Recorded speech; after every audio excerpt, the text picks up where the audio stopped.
Krishna Krishna, Krishna Krishna,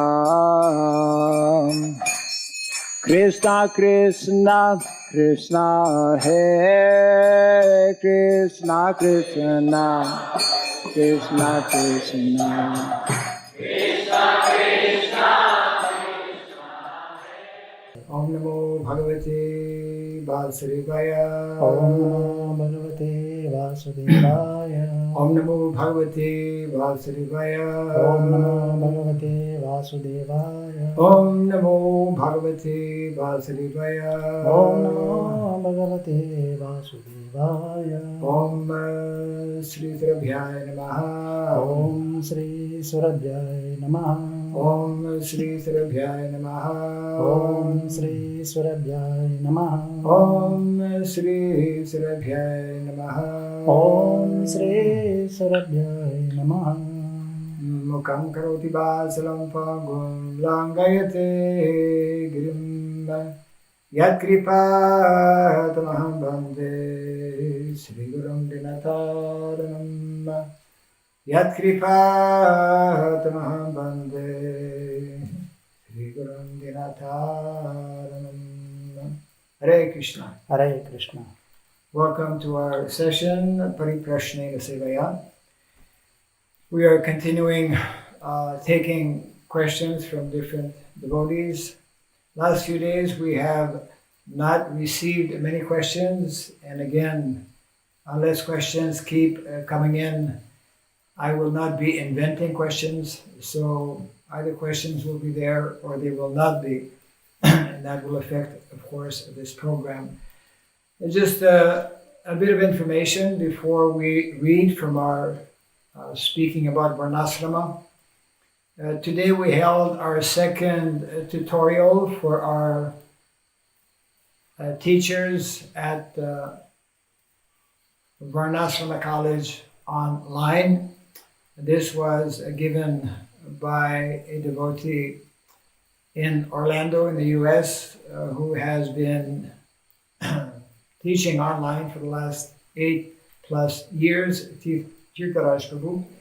It was very helpful, very instructive, and these are the kind of tutorials and support systems that we will be providing on an ongoing basis. These will all be recorded and be made available to our teachers in the future. We are continuing with our preparations for the opening of the college official inauguration on the 15th of May this month. That means 14 days from now. I would like to mention, because at different times there are individuals, either single or families, who would like to be connected and involved with our activities. We very much welcome and invite devotees to be connected with us in different ways. Especially, I would like to mention that we can provide you with a list of different communities where there are ongoing activities to develop self-sufficient groups or self-sufficient communities, and vice versa. If we can know who, so we have on the one side these communities, and then on the other side, if we have a list of interested devotees, families especially, these communities are meant mostly for householders, for grihastas.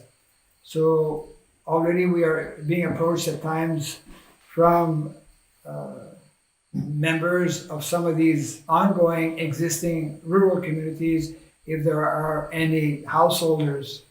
So we'd like to bring all this together to facilitate that those who are inclined, interested to be part of such communities we can connect them or make the link. Already we're in the process of doing that. There are many interesting things that are happening. Gradually, these will be put up on our website. We have just a reminder that on the 8th, so it's just in a few days from now, 1 week from now, we will be opening registration for the students. Up to now, it is not possible. We do welcome, and it is possible now to register as a teacher for online preaching at Varnashrama College.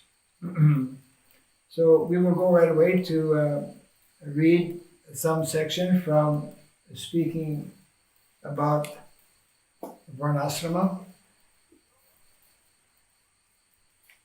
And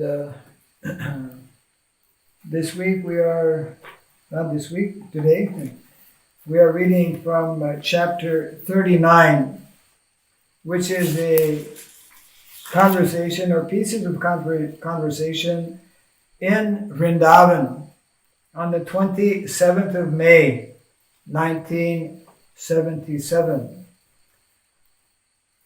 And the title of this section is From the Cities to the Villages, from urbanization and globalization to village life, localized life. Some of the themes discussed here: improve rural organization so city people will be attracted. That was an important point Srila Prabhupada always stressing. Create models, create examples, so that devotees can come, they can see, they can experience, they can become attracted. And then farm. It's Krishna's program. Krishna's program is Krishi Goraksha Vanijam. He is in Vrindavan, the foster son of Nanda Maharaj and Mother Yashoda. He's a Vaishya. So farming and cow protection. Srimad Bhagavatam as a reference book. Yes, all of these topics in reference to simple living and high thinking, the importance of cow protection, being localized, being self-sufficient, developing all the necessary human qualities. We find all of this in the Srimad Bhagavatam. Then selecting workers from worst class and transforming them into devotees. That's what happened to all of us, especially in the Western countries, not at all connected with the Vedic culture. By the mercy and the potency of His Divine Grace, Srila Prabhupada, He has taken the most fallen and given us the opportunity to take up the practice of bhakti, devotional service. And the last theme here, don't bother about big buildings. The biggest building we have is here in SSKBK, which is relatively small, actually. So don't bother about big buildings. So in this exchange, there were devotees like Tamal Krishna, Yashamati Nandan Prabhu, and Mahamsa, also at that time, who was heading up the project Hyderabad Farm, actually, that Srila Prabhupada called New Naimi Saranya. So here are a few things that Prabhupada is telling.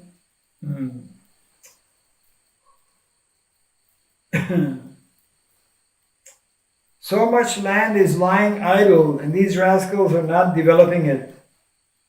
What is that? Coal. They are interested with these bricks and stones, not green vegetables.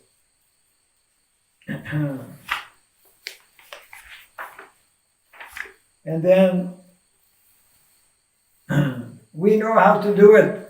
Anad bhavanti bhutani parjanyad anasambhava jagnad bhavati parjanya. All living bodies subsist on food grains which are produced from rains. And rains are produced by performance of yajna, sacrifice. And very important, yajna is born of prescribed duties. Let them engage in kirtan. There will be more water for gardening, and it will be moist, and then produce fodder for the animals and food for yourself. And animals give you milk. That is Vrindavan life. We are meant to produce, to duplicate Vrindavan village and the Vrindavan lifestyle that was going on in that original Vrindavan.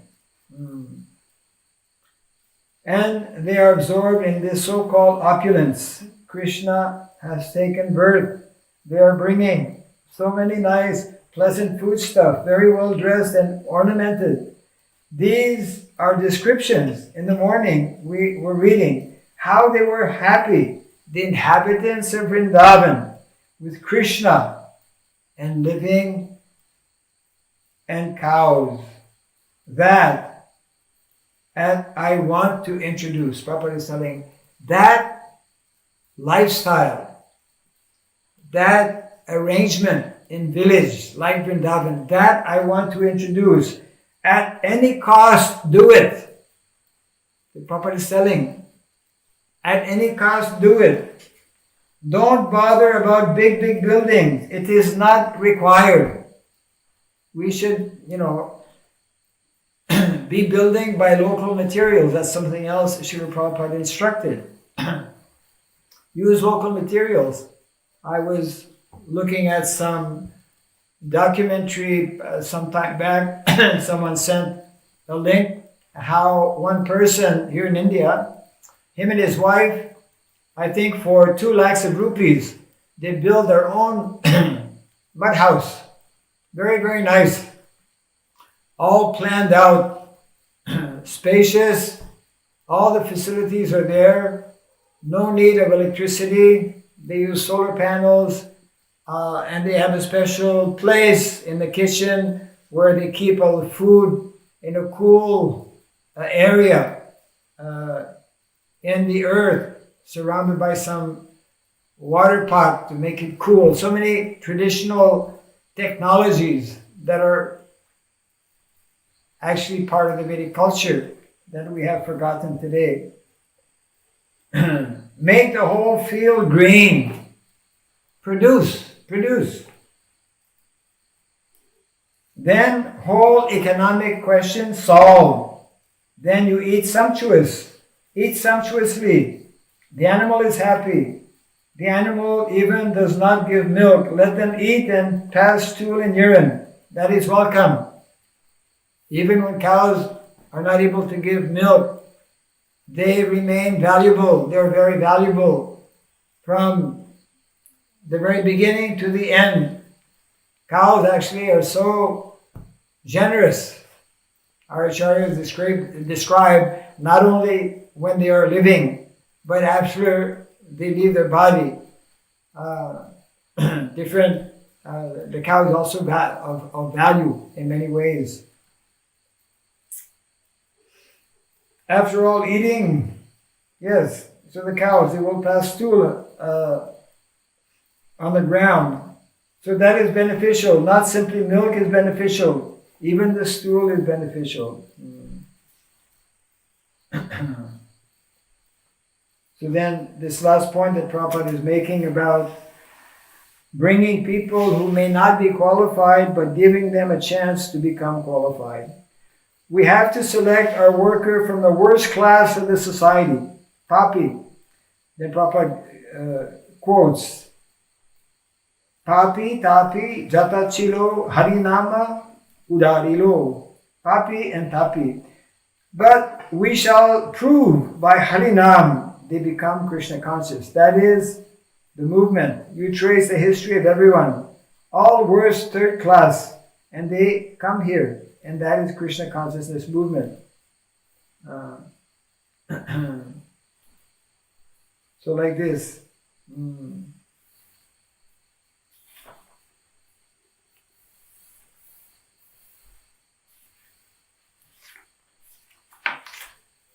So this is a very important message that Prabhupada is giving in this chapter, how to prepare the field in such a way that people from the cities can actually make that transition in rural communities. This is not some utopia. It is not simply some sentimental feeling. This is very practical. It needs to be thought out. It needs to be planned properly. But this is the model. This is the Vedic system that we should understand and that we should be adopting.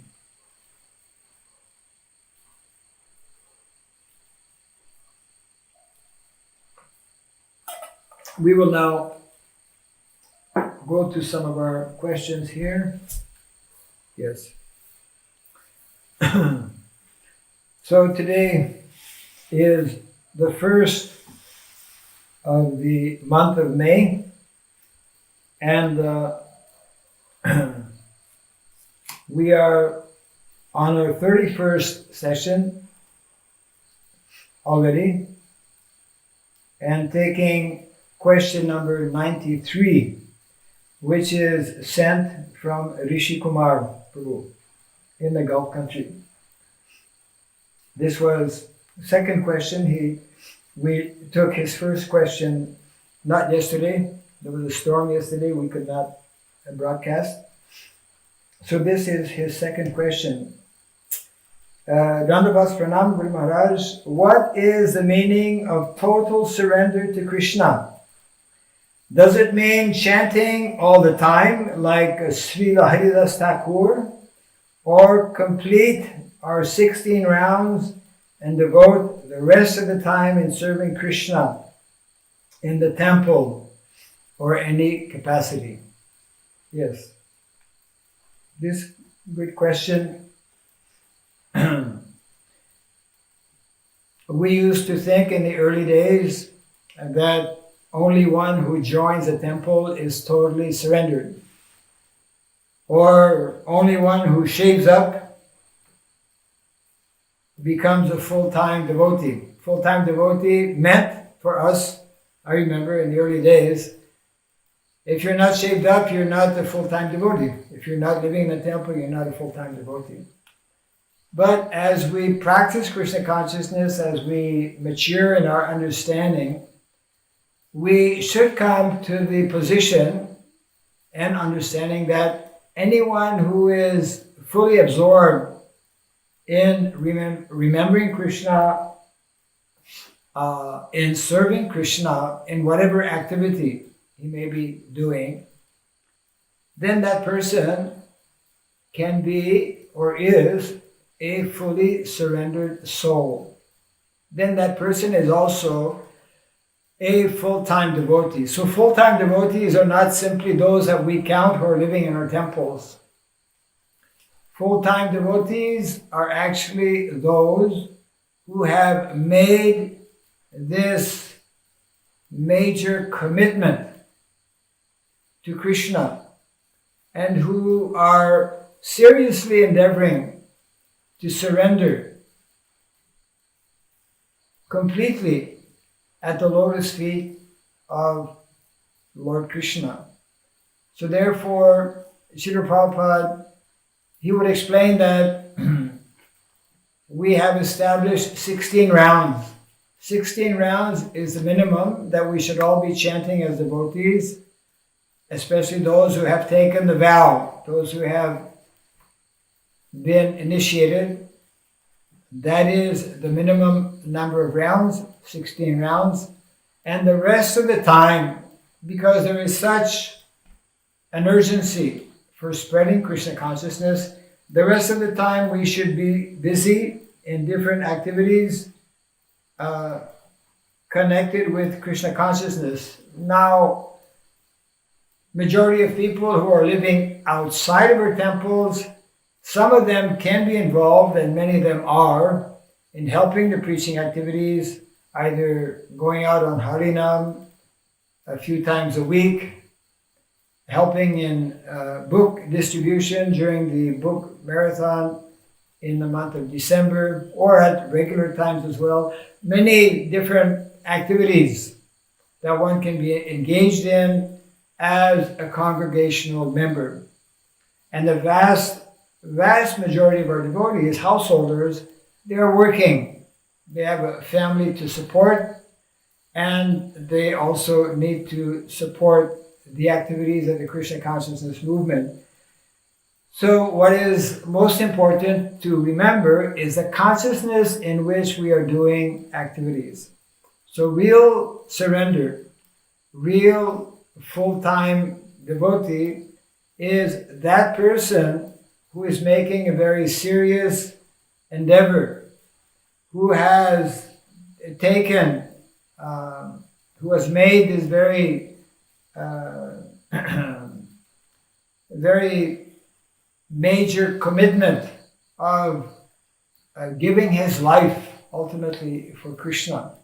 And even though one may be working with what may be totally disconnected with Krishna consciousness, for example, if somebody is a driver driving a taxi or whatever it may be, the results of those activities can be dovetailed in the service of Krishna. So what is most important is to perform the minimum in terms of our chanting, and the rest of our time, the rest of the day, we perform activities that are authorized by the scriptures, that are in line with Guru, Sadhu, and Shastra, and activities that ideally can help us more easily to become Krishna conscious. And that is why, connecting with a few things we were reading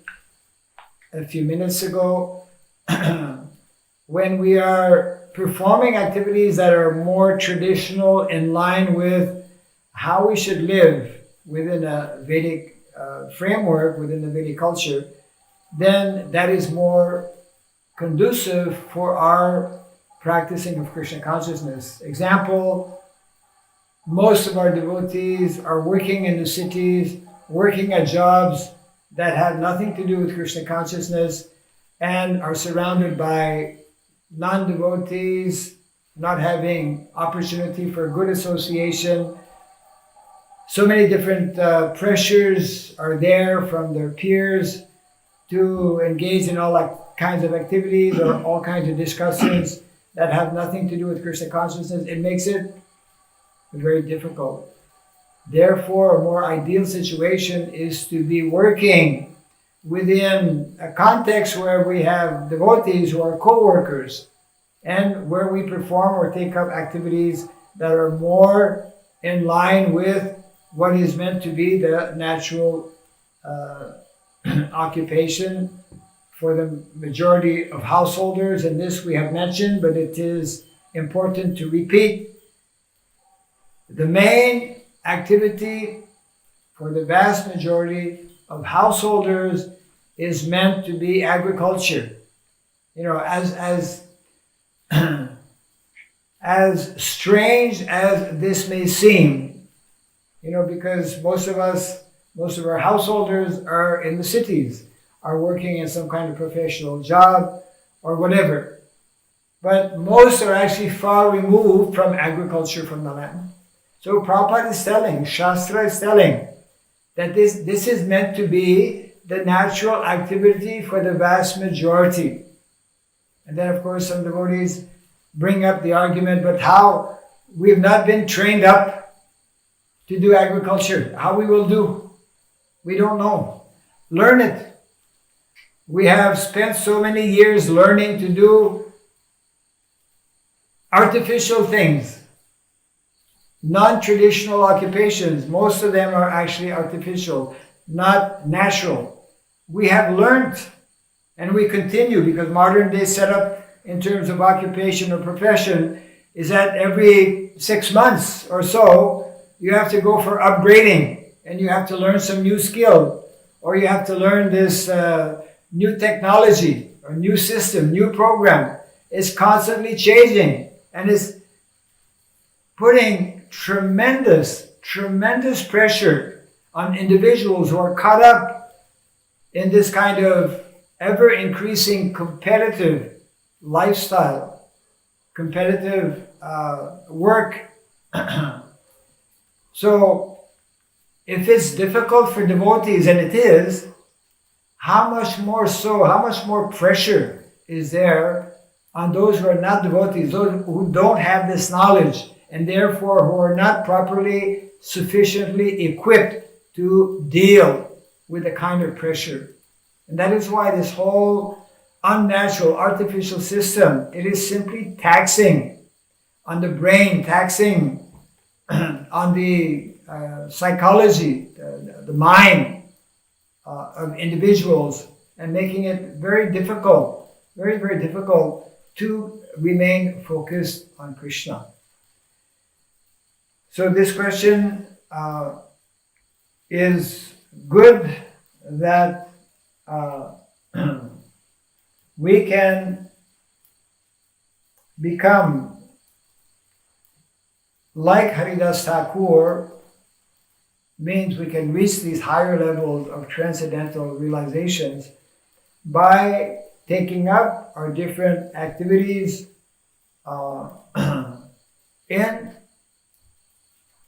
Krishna consciousness, in proper consciousness. Yes. So we will go to the next question, which is question number 94. Oh, actually, Rishi Kumar Prabhu had a whole bunch of questions here, which is good, because we are practically running out of questions. So question 94 is, are there any level of service, or a devotee can take up any kind of service? What kind of service pleases most the spiritual master in Krishna? All activities, when performed in the proper spirit, the proper mood, the proper consciousness, when they're performed in that proper mood and proper consciousness, they become pleasing to Guru and Krishna. So, what is most important actually is to try and meditate on the mission of the Lord. Krishna comes in this material world. What is it?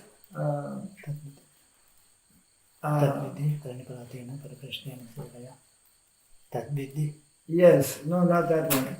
Krishna, when he descends in this material world,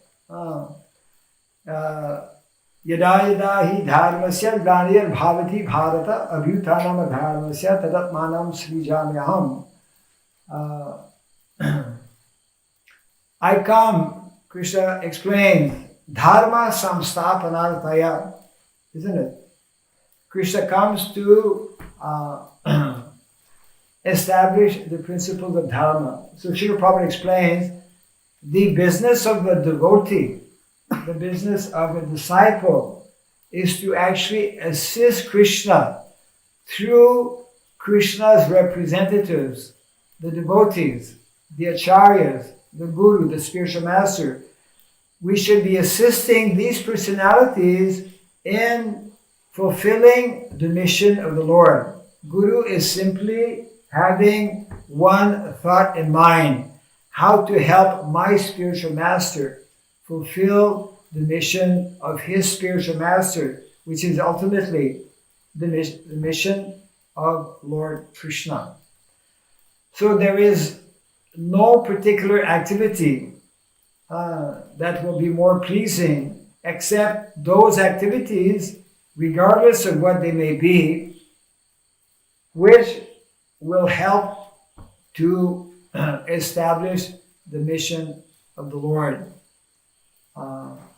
Book distribution is, of course, a very major and important activity that Srila Prabhupada stressed immensely when he was physically present with us, and he emphasized as well how these transcendental literatures will remain the guiding light actually for the whole of humanity for the next 10,000 years. So books are the basis. Preaching is the essence. Every single member of ISKCON should be somehow connected in one way or another with the preaching mission. And as we explained the other day, the preaching mission is not simply going out on the streets of big cities and distributing books and chanting the holy name. Undoubtedly, that is preaching. That is very important preaching. But even someone maybe in the country, maybe developing a community. Prabhupada explained that actually in these communities, we will have bullock cart. We will have more than one bullock cart, because one of the main activities in the village will be to train up the young bulls or bullocks so that they can carry things, so that they can plow the land. We will take our bullocks and we will go on the north side. Where's the north side? North side, this side. We will go on the north side of our community and visit the village closest on the north side on bullock cart with some books and prasadam. And then like this, we will go north, we will go south, we will go east, we will go west. Means even in the village, that preaching mood, we are after all a preaching society. The mission of Lord Chaitanya Mahaprabhu is a preaching society. The Harinam Sankirtan preaching mission. Lord Krishna's mission is to preach the message of the Bhagavad Gita. Our mission is to reclaim the fallen souls.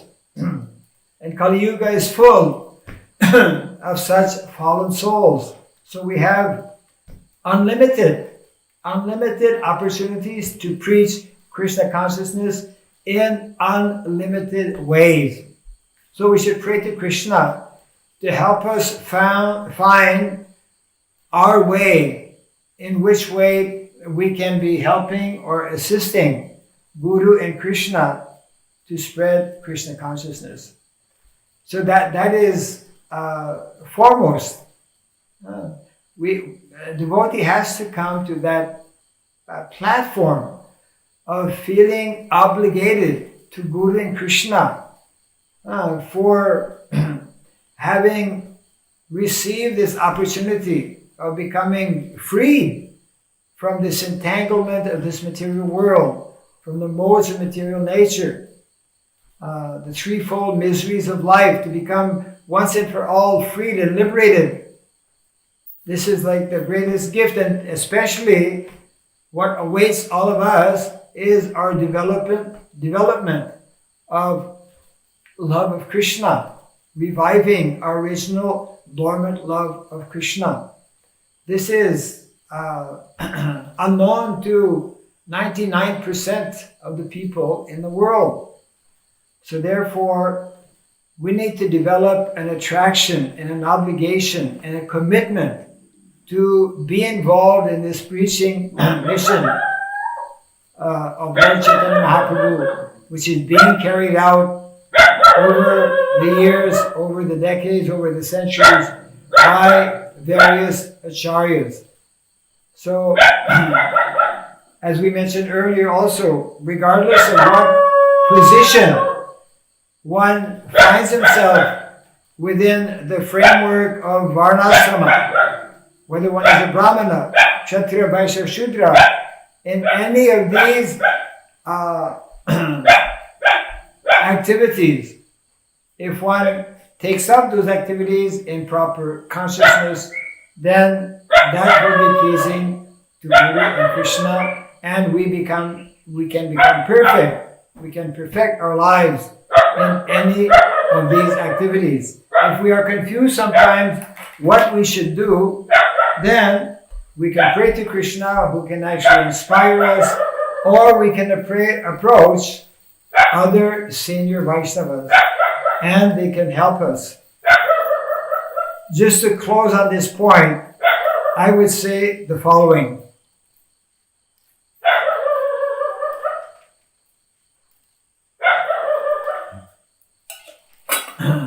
We've been getting a lot of hot weather in India.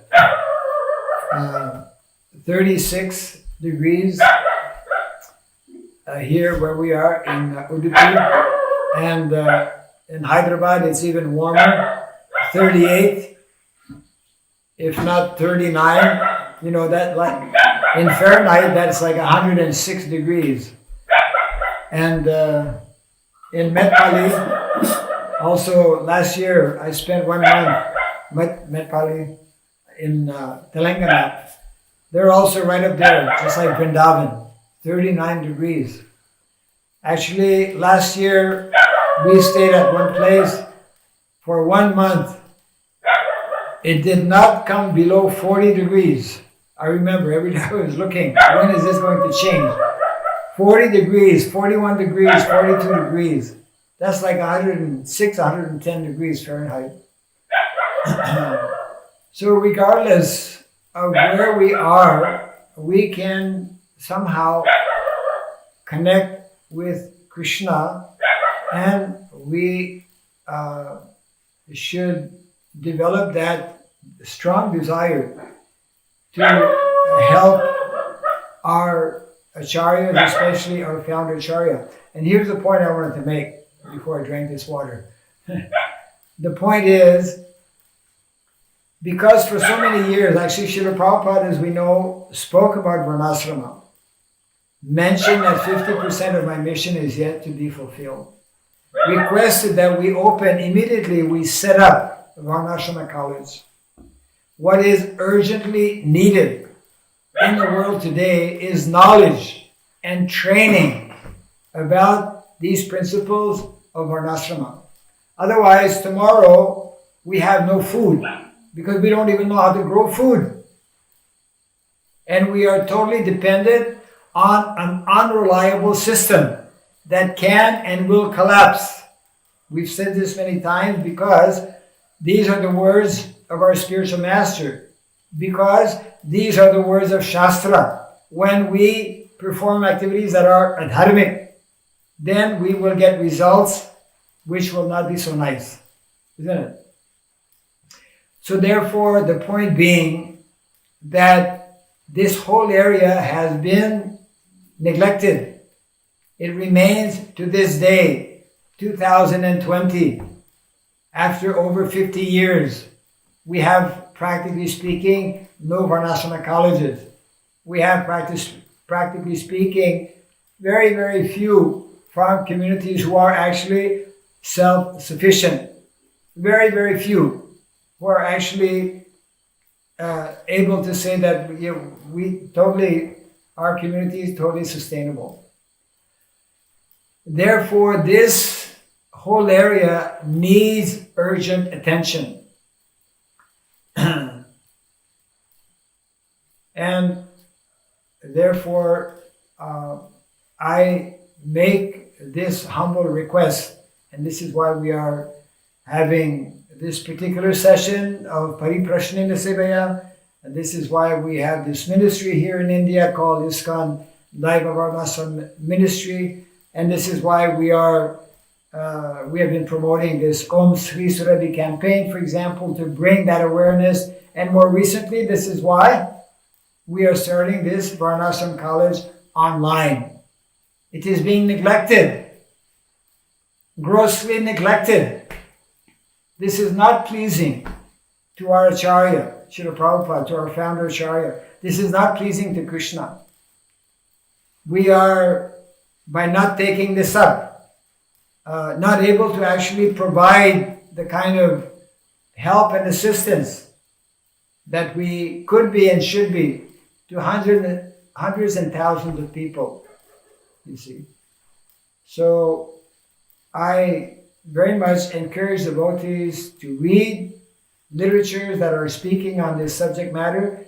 And it is not that we neglect our basic practices of Krishna consciousness in the matter of chanting and performing our different worship, such as attending Mangal Arati, attending classes, etc. These things should be ongoing. Simultaneously, we should give focus and attention on what has been neglected for too many decades. And if we can revive and make a tangible progress in this area, then it will bring a much desired equilibrium and balance that is missing today. That is missing today in the world, and that is missing today within our ISKCON society as well. So, let's see. So the question was, yes, are there any level of service, or a devotee can take up any kind of service? Any kind of service. We should stop aspiring, because that's often the general thought and desire to become a Brahmana. Brahmanas are meant to be very few. Actual Brahmanas, even within our ISKCON society, although many people have what we call a Brahmana thread, it is wrong to call it a Brahmana thread actually. It's a sacred thread. Sacred thread in the Vedic culture is given not only to Brahmana, isn't it? Sacred thread is given to someone who is a qualified Brahmana, number one. Sacred thread is also given to someone who is a qualified Kshatriya. Kshatriyas also have thread. And sacred thread is also given to someone who is a qualified Vaishya. So therefore, we have yet to understand this whole aspect in terms of, because we have not introduced the Kshatriya culture. We have not introduced the Vaishya culture. Therefore, we don't have qualified people to take up the position of Kshatriya and to wear a thread indicating that he's a qualified Kshatriya. We don't have that system in place whereby one can receive knowledge and education and training on how to be a qualified Vedic Vaishya and to receive a sacred thread. This is a next phase that has to be introduced at some point if we want to actually establish Varnashrama. And this will come in a natural way if, but only if, we as a society, especially those who are in leadership position, at whatever level, give more attention, and in this way, by hearing the instructions given by our founder Acharya Srila Prabhupada, then this understanding will gradually mature. And Krishna from within the heart will help us to understand how to proceed, how we should be doing. In this context of this pandemic, global crisis that we're all facing, this should be such a clear call for all of us, for ISKCON as a society, to get our act together and to go to the villages, to learn and to understand the extreme urgency to set up self-sufficient communities. It is not simply that, okay, we should have here and there a farm. We should have here and there some cows so that our deities can have milk. This is like the minimum. This is like the very beginning. We should be talking about and planning to actually establish not only farm communities or not only farm projects or rural communities. We should be reviving the original plan and social structure of Vedic villages. And that's a whole science. The whole science, how to build a village, how to manage a village, how to organize a village, where to do this, what is required, what kind of land is needed, how to. So many things are there actually which are all explained in the Shastra. But who amongst our few Brahmanas are reading these things, thinking it is not important? It is important. It is not only important to chant Hare Krishna. It is most important to chant Hare Krishna, but it is not the only important activity that we should be doing. And this was explained by Srila Prabhupada as well. On the higher level, yes, that is the most important activity, chanting the holy name. But any activity, when we properly understand, that is performed, as we explained a little earlier, in the proper consciousness, those are the highest activities. You see. And creating a social arrangement. This is, again, a standing order on the part of Srila Prabhupada. One of the purposes of our Krishna consciousness movement is to bring a complete overhaul in society and to revert. To revert means to come back, to change our present direction. Misdirection. We are misdirected. To change that present direction, which is primarily urbanization towards agrarian lifestyle. If we simply give some time to hear these instructions in the purports given by Srila Prabhupada in the Bhagavatam especially, and in so many lectures that Srila Prabhupada has given, it will become so crystal clear that this is a very important part of the Krishna consciousness movement's mission. You see. And that is also there within the 7 purposes that Srila Prabhupada penned when he registered the International Society for Krishna Consciousness in New York in 1966. Yes. I believe, we have time for one more question here, which is, let me see.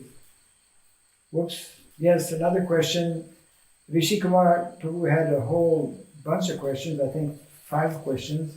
So here's the 4th one. Since we are living in cities and still not inclined or ready, due to certain material reasons, to revert back to villages. Thank you. Revert. Or farm communities, as seen from today's trend of devotees, is there a need for proper planning? What can be the readiness until the time one is shifting his place? In what way he can make advancement in one's journey to Krishna consciousness? Yes. Srila Prabhupada had asked Giriraj Maharaj in his last days when Prabhupada was in Vrindavan, will this Krishna consciousness, he called him in the middle of the night, actually Prabhupada was very ill, And Prabhupada called Giriraj in the middle of the night, and he was totally surprised and was anxious to know why Prabhupada was calling him. When he came, offered his obeisances to Srila Prabhupada, Prabhupada asked him, Giriraj, will this movement continue? What will help this movement continue? Will it continue? And Giriraj replied, yes, if devotees continue to chant their 16 rounds, if devotees follow the 4 rules and regulations, yes, the movement will continue. Then Srila Prabhupada paused and he explained, of course that is there, but especially of importance is planning and organization, intelligence. With intelligence we plan. Intelligence is the domain of the Brahmanas. The Brahmanas are the ones who are the visionaries. They know about dharma. They know the desire of the Lord. They know the desire of the previous acharyas. They have vision. Therefore, they can articulate what is the mission. Whereas the organizational aspect is meant for the Kshatriyas. So planning is for the Brahmanas. Organization is for the Kshatriyas. So Srila Prabhupada was making this point that unless there is good planning and unless there is good execution of that planning through proper organization, our movement will not last. So therefore, we need topmost Brahmanas in our society. We are needing persons who are actually Brahmanas in the real sense of spending hours and hours reading and studying Shastra, not having to be caught up in the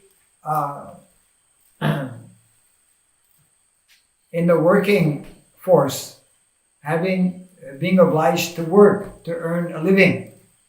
Brahmanas are meant to depend on Krishna, and they are meant to focus on entirely Brahminical activities, which the foremost of which is actually to study, to read and study and to teach this knowledge. Such kind of Brahmanas are actually very few in the world, even within the world of Hare Krishna. And therefore, if we have less of these individuals, that means that less people are actually planning properly. Planning has to come from the Brahmanas. And only the execution of that proper planning from qualified, dedicated, surrendered Brahmanas who have a complete, balanced vision of our spiritual duties and responsibilities in life, and simultaneously of our material duties and responsibilities in life, who have a proper understanding and balance of what is meant to be our spiritual swadharma and what is meant to be our material swadharma. Only this kind of understanding can help our devotees and our ISKCON society to move ahead properly. Otherwise, we are imbalanced and therefore cannot progress so nicely. So just to finish on this point here, we have a few minutes. So the question, since most devotees are living in the cities, correct, and since most devotees are also not inclined or due to various material reasons cannot revert back to villages or farm communities, is there a need for proper planning? Absolutely. Absolutely. That proper planning means to understand what is the desire of our founder Acharya. To understand what is meant to be the norm and the standard of life for the vast majority of people in the world, including the vast majority of devotees. What can be the readiness? Means how we should prepare ourselves now till the time we are able to shift. Well, we should hear more and more of these explanations that are connected with what is the Vedic norm. That means we should hear about the pastimes of the devotees in Vrindavan, not simply to hear about the wonderful leelas, but actually to understand how, in a practical way, they were depending solely, fully, completely on land and cows. You see. In one purport, Srila Prabhupada explains how the residents of Vrindavan, they were busy from morning till evening. They were working very hard to perform their various activities and duties. But they were fully Krishna conscious. They were fully absorbed in remembering Krishna, always endeavoring, wanting to please Krishna. This was the mood and the mentality. And they were satisfied with this simple, natural lifestyle. So we can best prepare ourselves by imbibing this mood and mentality of the residents of Vrindavan, and by reading various literatures, sections in the Bhagavatam and other literatures also that speak about the four basic sciences. We've talked about this on a number of occasions. Every devotee should have a basic understanding of the four main sciences that make up the Vedic culture, which are the science of philosophy, the science of education. We're talking about Vedic education here. We're talking about Vaishnava philosophy. And then the science of politics or governance, we're talking about Vedic governance. What is Vedic governance? Vedic governance is based on monarchy. And monarchy is based on all kinds of wonderful, very deep concepts and principles that are not taught and unknown, actually, by the majority of our devotees. And also, what is most unfortunate, the last of the four sciences, the science of economics. Every householder is especially interested, naturally, to meet his economic needs. So that science is there, but again, unknown to the vast majority of our devotees. That science of economics, which is, again, based on cows and land. This is not something that our acharyas made up. They're simply repeating what Krishna is telling.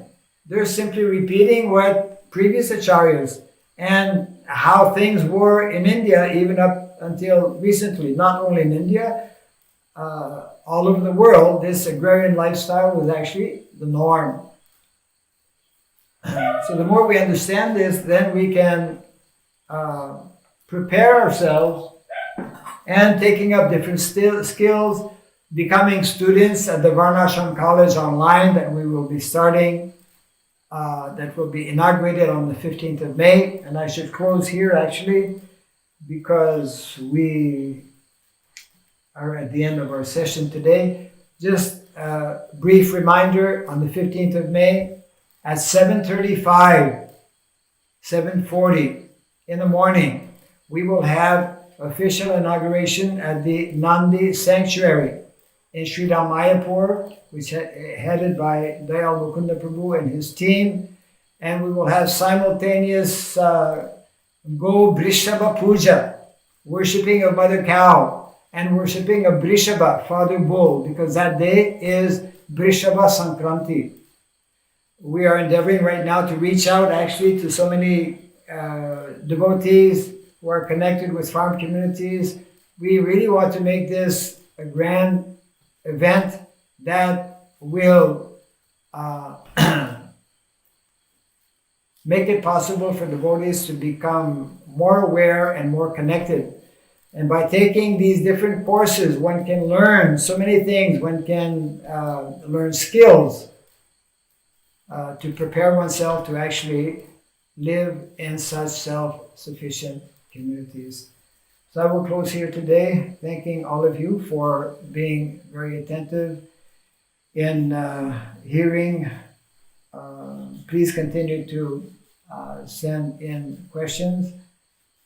Please continue. We will be hearing in a few days, actually on the 3rd of May, day after tomorrow, what will happen with this shutdown here in India.